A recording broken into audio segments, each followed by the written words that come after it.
امام بخاری نے باب قائم کیا ہے ہر اذان اور اقامت کے درمیان نماز ہے۔ لیکن اگر نماز شروع ہو گئی ہے تو اب یہ سنتیں مفضول ہو گئی ہیں، یہ افضل ہے۔ اذا اقیمت الصلاۃ فلا صلاۃ الا المکتوبہ۔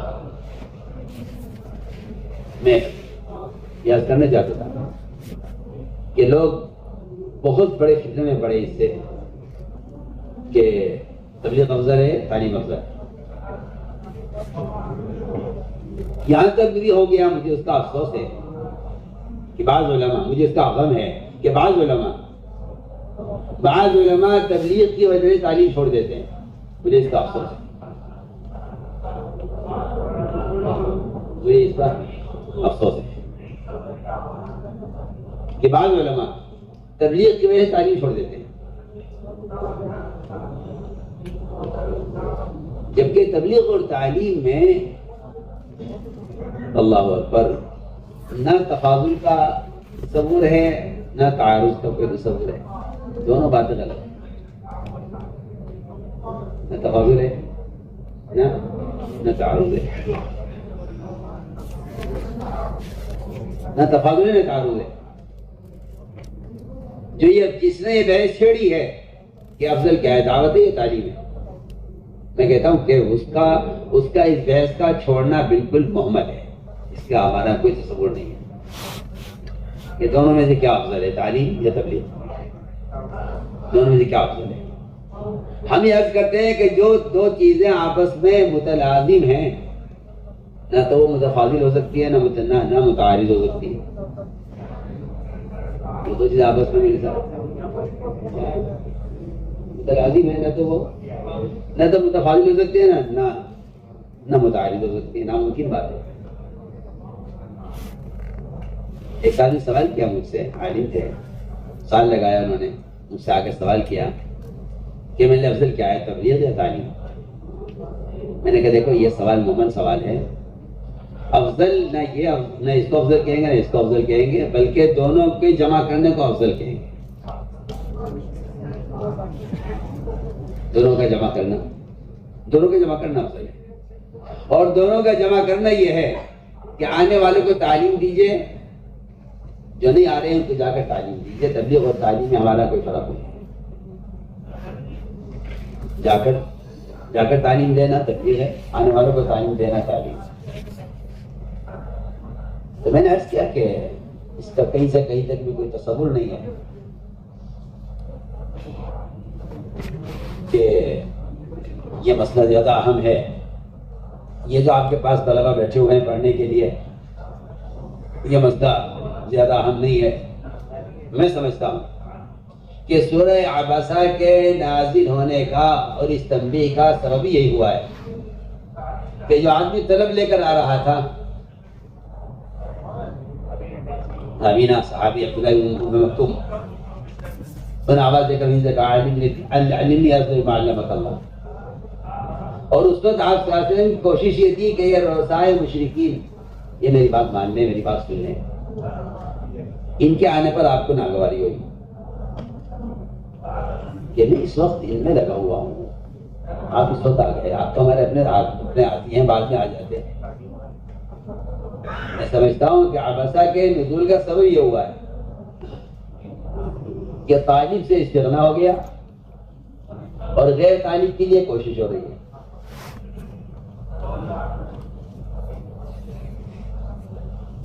تو اس لیے ہم عرض کرتے ہیں کہ ہمارے اس تبلیغ کی دنیا میں اس کا کوئی تصور نہیں ہے کہ آپ تعلیم میں لگے ہوئے ہیں۔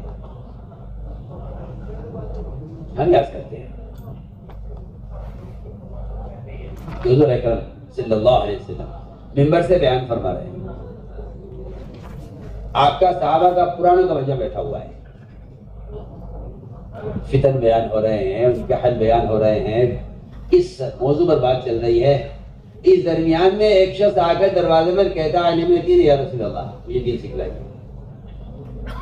آپ صلی اللہ علیہ وسلم اپنے علماء صحابہ، فقہائے صحابہ کو اس کی تعلیم دینے کے لیے کہ اگر یہ معاملہ ایمرجنسی کا آ جائے، جس کے آدمی کو اسلام کے فرائض معلوم نہیں ہے اور اسلام کے عقائد معلوم نہیں ہے، اسے غسل کے فرائض معلوم نہیں ہے، اس کی تعلیم کو، اس کو تعلیم دینے کی اہمیت صحابہ کو سمجھانے کے لیے آپ صلی اللہ علیہ وسلم ممبر سے درمیان میں اترے اور آپ نے بیان درمیان میں ختم کیا، اور آپ نے خود جا کر بجائے اس کو اپنے کسی طالب علم کے حوالے کرتے کہ تو اس کو سمجھا دے، آپ نے خود جا کر دروازے پر بیٹھ کر کرسی لائی گئی، اس کے فائل ہے کہ تو آپ بیٹھے، اور آپ نے خود وہاں بیٹھ کر اس ایک آدمی کو اسلام کے فرائض اتنی دیر سکھلائے کہ آپ اسے کھڑے نہیں رہ سکتے تھے، آپ کے لیے کرسی لائی گئی، اگر بات مختصر ہوتی تو آپ کھڑے کھڑے کر کے آ جاتے،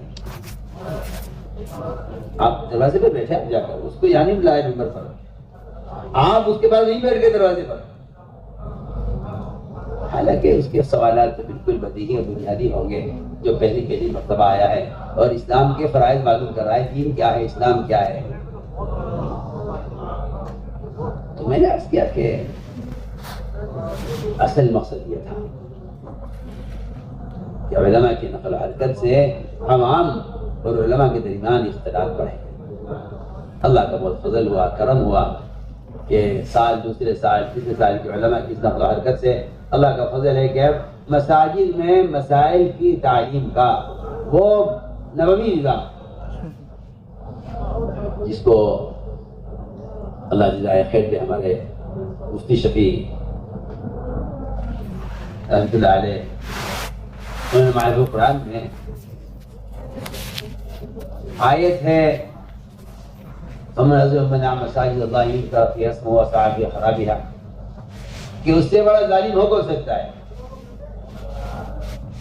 جو مساجد سے لوگوں کو روکے اور مساجد کو ویران کرنے کی کوشش کرے۔ اس کے ذیل میں لکھا ہے کہ شرافت انسانیت کے کاموں میں سے 3 کام مقام پر کرنے کے ہیں۔ پہلا کام قرآن کی تلاوت، دوسرا کام مسجد کو لوگوں سے آباد کرنے کی محنت، تیسرا کام شرافت انسانیت کے کاموں میں سے یہ کام ہے کہ ہر مسجد میں علماء کی ایک جماعت تشکیل کی جائے جو وہاں کے عوام کو دین سکھانے کے لیے کافی ہو جائے۔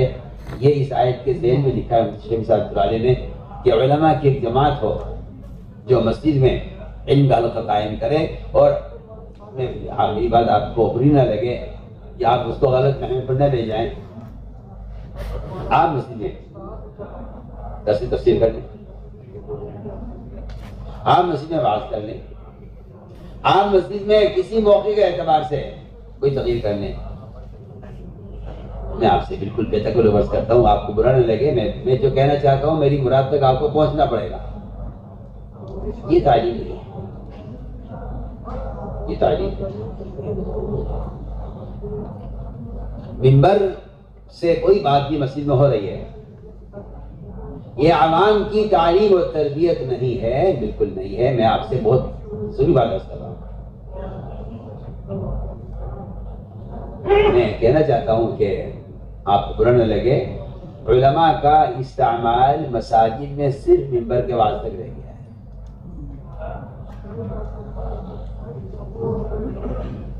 جسے عوام کی تعلیم و تربیت ناممکن ہے، ناممکن۔ کوئی موضوع ہے، رمضان آ گیا اس کے فضائل بتا دیا، شعبان آ رہا اس کے فضائل بتا دیا، یا صوم عاشوراء آ گیا اس کے فضائل بتا دیا۔ میرے مقتدیوں کو نماز آتی ہے یا نہیں، انہیں غسل کے فرائض معلوم ہے نہیں، انہیں نماز کی سنتیں، انہیں وضو کی سنتیں معلوم ہے یا نہیں، یہ وضو کیسے کرتے ہیں؟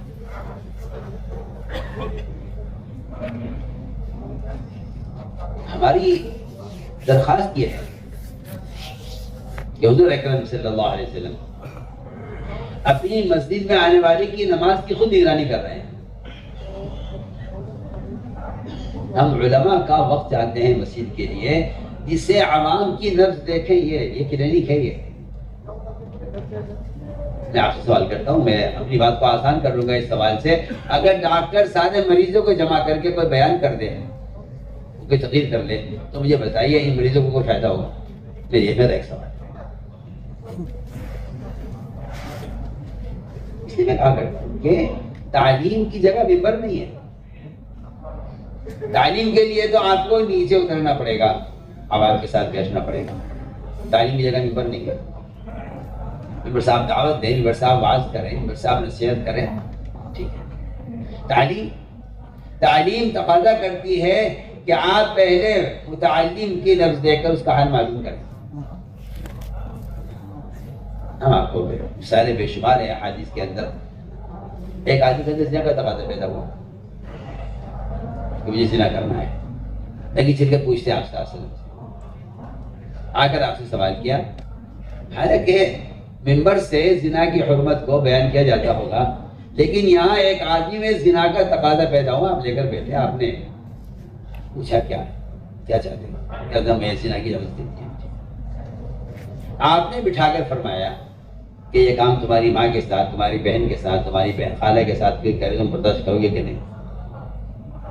آپ نے فرمایا اگر تم کسی کے ساتھ زنا کرو گے، وہ بھی کسی کی خالہ، کسی کی بہن، کسی کی بیٹی ہوگی۔ تعلیم کیا ہے؟ تعلیم یہ ہے کہ صحابی کہتے ہیں میرے دل میں زنا کی نفرت پیدا ہو گئی، میں نے طے کر لیا میں کبھی زنا نہیں کروں گا۔ میں کہتا ہوں تعلیم زنا کو حرام بتانا تعلیم نہیں ہے،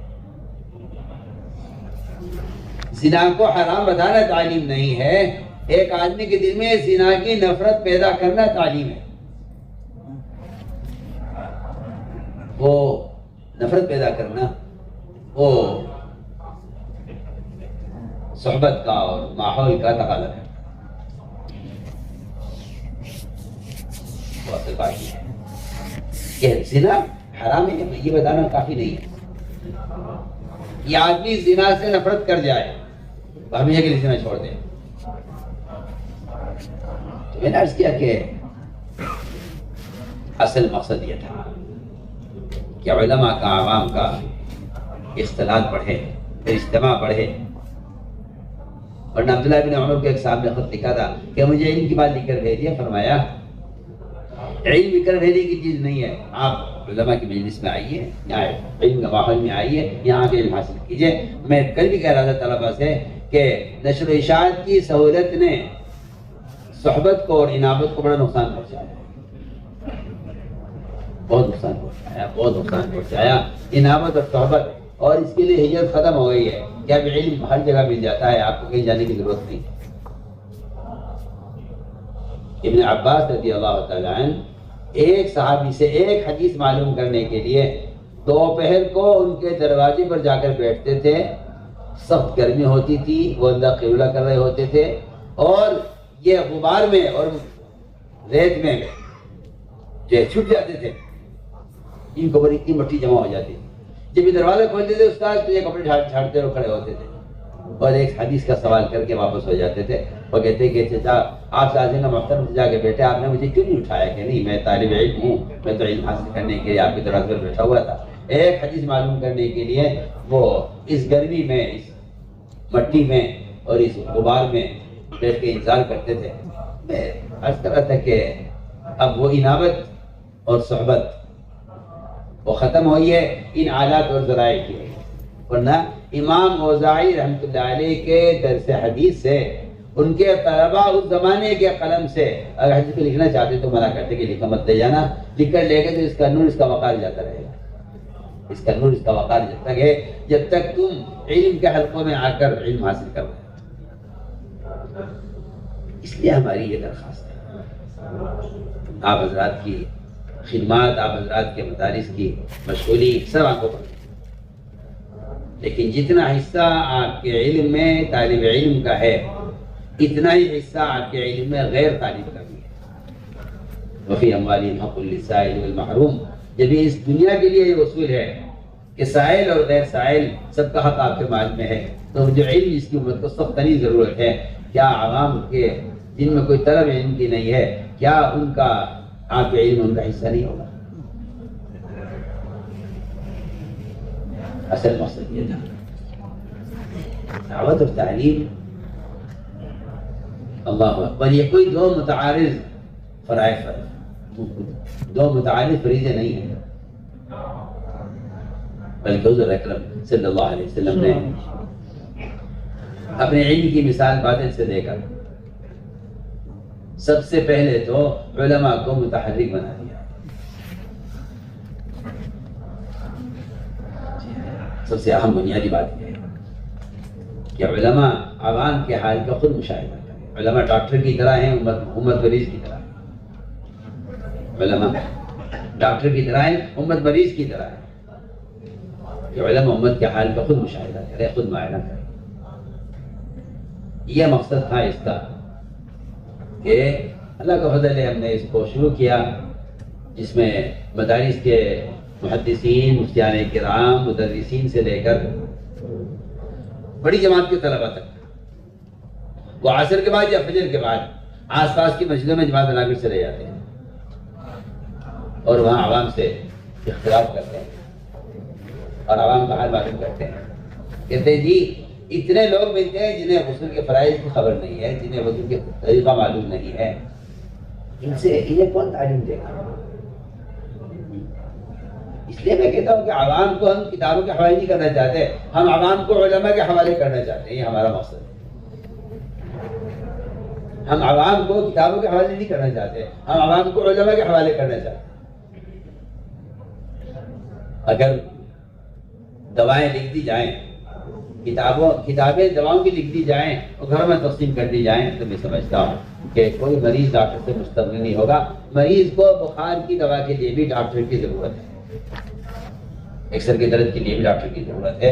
اگر میں کہتا ہوں کہ اگر دوائیں لکھ کر نشر کر دی جائیں تو ڈاکٹروں کی ضرورت ختم نہیں ہو جائے گی. اسی طرح اگر بات لکھ کر نشر کر دی جائے تو اس سے علماء کی ذمہ داری پوری نہیں ہو جائے گی، بلکہ علماء اور عوام کے اختلاط کے بغیر عوام کی تعلیم اور تربیت اور عوام کا ہدایت پر آنا یہ ممکن نہیں.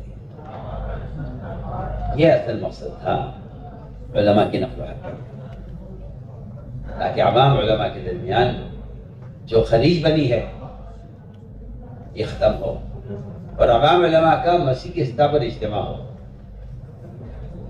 عوام کا علماء کا مسیح کی سطح پر اجتماع ہو. اور ہمارے یہاں گشت کا موضوع ہی یہی تھا کہ مسائل سیکھنے کے لیے مسجد میں آؤ. امام محدث ابو ہریرہ رضی اللہ تعالیٰ عنہ کا گشت کرنا مسجد کے اطراف میں اور لوگوں کو ڈانٹ کر دکان سے اٹھا کر مسجد میں بھیجنا، یہ خود ابو ہریرہ رضی اللہ تعالیٰ عنہ کا تعلیمی گشت ہے جو وہ صرف اس لیے کر رہے ہیں تاکہ لوگ مسجد میں آ کر مسائل معلوم کریں. اس لیے ہم تو آپ سے بے تکلف عرض کرتے ہیں کہ یہ خیال غلط پیدا ہو گیا ہے جماعت کے ساتھیوں میں کہ ہمارا کام صرف فضائل کا ہے، مسائل کام علماء کا ہے. ایسا نہیں ہے. مساجد میں صرف فضائل کی تعلیم ہوگی، ہمیں اس سے اتفاق نہیں ہے. ہم فضائل کی تعلیم سے زیادہ اہمیت مسائل کی تعلیم کو دیتے ہیں. فضائل کی تعلیم عمل کا شوق پیدا کرنے کے لیے، مسائل کی تعلیم نہیں ہے تو یہ شوق کا عمل قابل و قبول نہیں ہوگا اگر یہ مسائل کے مطابق نہیں ہے. اس لیے جو اہمیت مسجد میں فضائل کی تعلیم کی ہے وہ اہمیت مسائل کی تعلیم کی ہے. رہا یہ کہ بھئی جماعت والے مسائل نہ بتائیں، میں کہتا ہوں کہ یہ خیال غلط ہے اور یہ اصول اس طرح نہیں تھا. یہ اصول اس طرح نہیں تھا، یہ اصول اس طرح تھا کہ غیر عالم مسائل نہ بتائیں. یہ تھا اصول کہ غیر عالم مسائل نہ بتائیں، ورنہ نکلنے والی جماعت اگر مسائل نہیں سیکھے گی اور علماء ان کے ساتھ نکل کر ان کو مسائل کی تعلیم نہیں دیں گے تو پھر کون سا ذریعہ ہے کہ اس بہتے ہوئے سیلاب کو آپ جہنم سے ارتداد سے روک سکیں؟ پھر کون سا ذریعہ ہے اس کے علاوہ آپ کے پاس؟ اس لیے ہمارے یہاں تو گشت کا جو موضوع ہے وہ 3 فرائض پر امت کو جمع کرنا ہے: ایمان، نماز اور علم. یہ 3 فرائض ہیں جن پر امت کو جمع کرنے کے لیے گشت کیا جاتا ہے. پہلا فریضہ ایمان کا ہے. ایمان کی تکمیل کے لیے گشت. امام بخاری کا مذہب ہے کہ ایمان میں زیادتی ہوتی ہے. مسند کیا ہے؟ مسند کا یہ ہے کہ معاذ بن جبل رضی اللہ تعالیٰ عنہ لوگوں سے کہتے تھے اجلس بنا من ساعتن.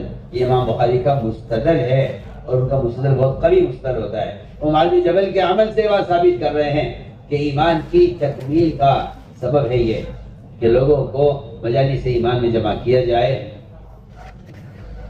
یہ امام بخاری کا یہ دلیل ہے ایمان کے ازدیاد پر، وہ یہ دلیل پیش کر رہے ہیں. عرض کیا کہ اسی طرح تعلیم پر امت کو جمع کرنے کے لیے گشت ہے. اس لیے ہم نے عرض کیا کہ آپ کا قیمتی وقت وہ تبلیغی جماعت کے لینی چاہیے. آپ کا قیمتی وقت آپ کی ہی تعلیم کے فریضے کا یہ دوسرا حصہ عوام ہے. اس لیے کہ میری بات آپ کو بری نہ لگے، میں کہتا ہوں کہ شاید 2%، 2.5% بہت بڑھا کر اگر آپ کہیں گے تو 2.5% طلبا آپ کو مدارس میں ملیں گے، اس سے زیادہ نہیں. امت کا وہ بہت بڑا طبقہ، ان کی تعلیم کا کیا ہوگا؟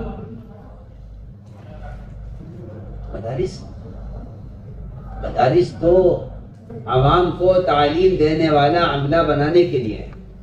خدا نہ کرے مدارس نہ ہو تو آپ کو خطبہ کہاں سے ملیں گے، اور آپ کو مسجد کا امام کہاں سے ملیں گے، اور آپ کو مساجد میں مکاتب قائم کرنے والے قراء کہاں سے ملیں گے؟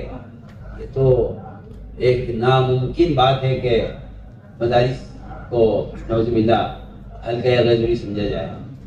لیکن یہ باتیں ناممکن ہے کہ اگر تعلیم صرف مدارس کے اندر محدود ہے اور مساجد میں عوام سے اختلاط کے ساتھ تعلیم کے نظام کو وسعت نہیں دی جاتی، تو پھر ان عوام کے اختلاط کو روکنے کے لیے مدارس اور زوایا ہرگز کافی نہیں ہے. صاف بات ہے، ہرگز کافی نہیں ہے. مدارس کے قیام کا مقصد اختلاط کو روکنا تھا. مدارس کے قیام کا مقصد اختلاط کو روکنا تھا. صرف نصاب تعلیم پورا کرانا مدارس کا موضوع نہیں تھا. میری بات آپ کو بری لگے گی، مگر کیونکہ ایک معمول بن گیا ہے اس کے خلاف آدمی کو بات بری لگتی ہے. مدارس کے قیام کا یہ تو مقاصد بہت اعلیٰ تھے، بہت اعلیٰ. ارتداد کو روکنا مدارس کے قیام کا اصل مقصد تھا.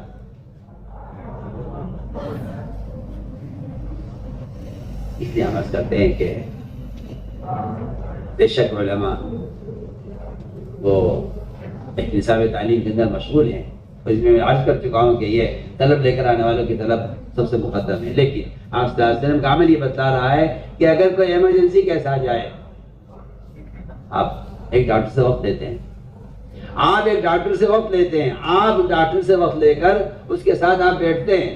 اچانک خبر آتی ہے کوئی ایکسیڈنٹ ہو گیا ہے، کسی کو ہارٹ اٹیک ہو گیا ہے اور وہ مریض ابھی پہنچ گیا ہے. ڈاکٹر اٹھ کے چلا جاتا ہے، کہتا ہے ایمرجنسی کیسا آ گیا.